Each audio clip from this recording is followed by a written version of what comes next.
And when the picture came up, the final piece fell into place. It was a much better photograph than the one of Ramona Norville standing on the library steps.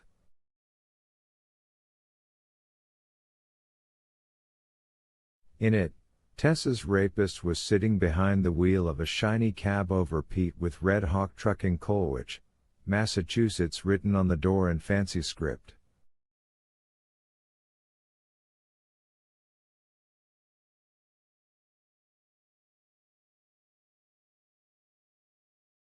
He wasn't wearing his bleach-splattered brown cap, and the bristly blonde crew cut revealed by its absence made him look even more like his mother, almost eerily so.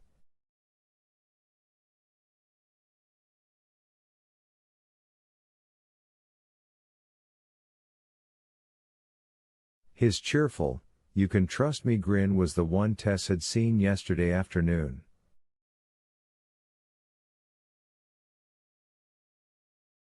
The one he'd still been wearing when he said, instead of changing your tire, "How about I fuck you?"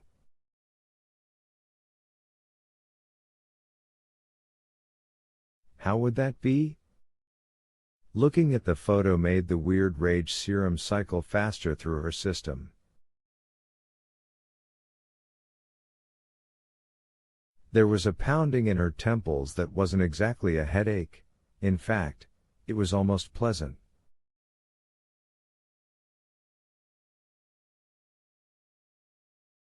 He was wearing the red glass ring. The caption below the picture read, "Al Stroke, president of Red Hawk Trucking, seen here behind the wheel of the company's newest acquisition, a 2008 Peterbilt 389.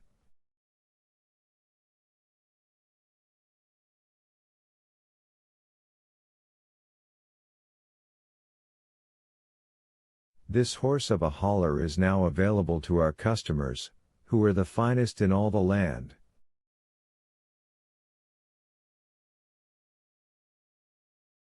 Say, doesn't Al look like a proud papa?"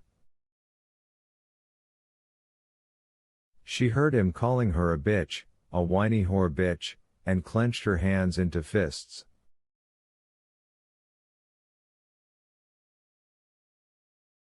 She felt her fingernails sinking into her palms and clenched them even tighter, relishing the pain.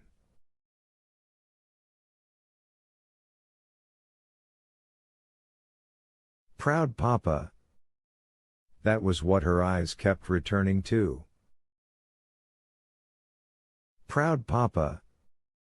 The rage moved faster and faster, circling through her body the way she had circled her kitchen.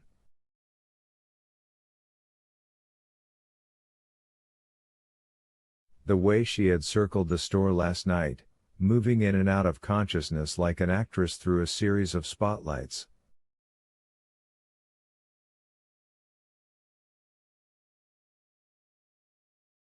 "You're going to pay, Al. And never mind the cops, I'm the one coming to collect." And then there was Ramona Norville. The proud papa's proud mama. Although Tess was still not sure of her. Partly it was not wanting to believe that a woman could allow something so horrible to happen to another woman, but she could also see an innocent explanation.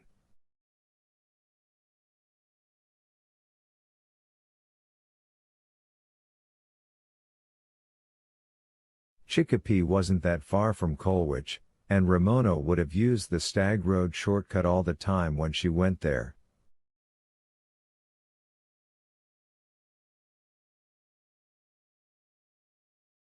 To visit her son, Tess said, nodding.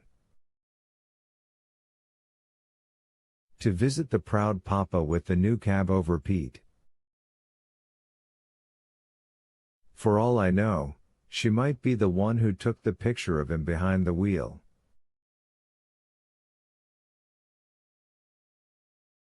And why wouldn't she recommend her favorite route to that day's speaker?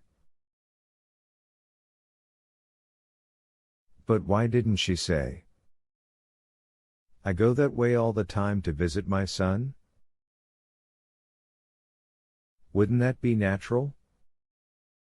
Maybe she doesn't talk to strangers about the stroke phase of her life, Tess said.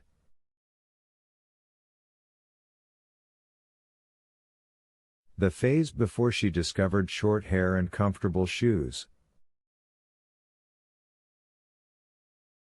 It was possible, but there was the scatter of nail-studded boards to think about.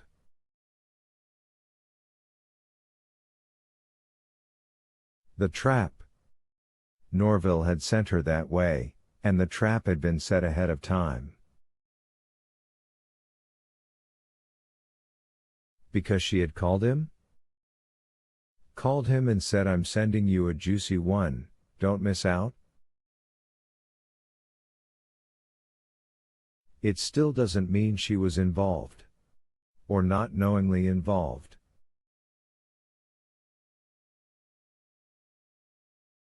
The proud papa could keep track of her guest speakers, how hard would that be?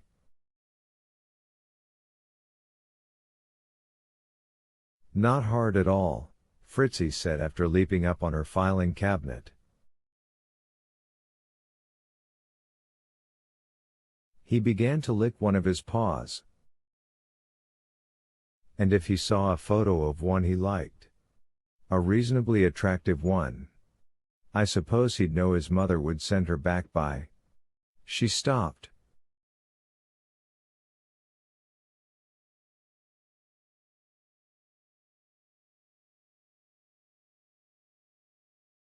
No, that doesn't scan. Without some input from Ma, how would he know I wasn't driving to my home in Boston? Or flying back to my home in New York City?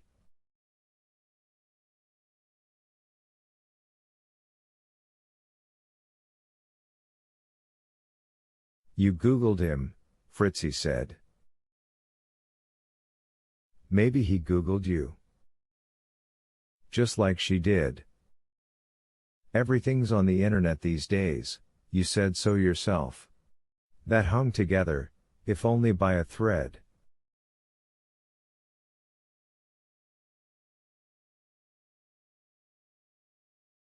She thought there was one way to find out for sure, and that was to pay Ms. Norville a surprise visit.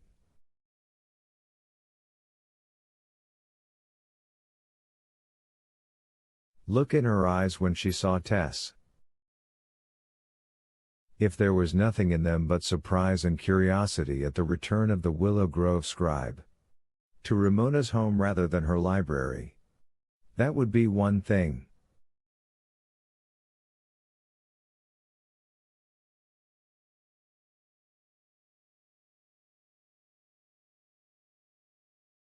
But if there was fear in them as well, the kind that might be prompted by the thought, why are you here instead of in a rusty culvert on the Stag Road, well.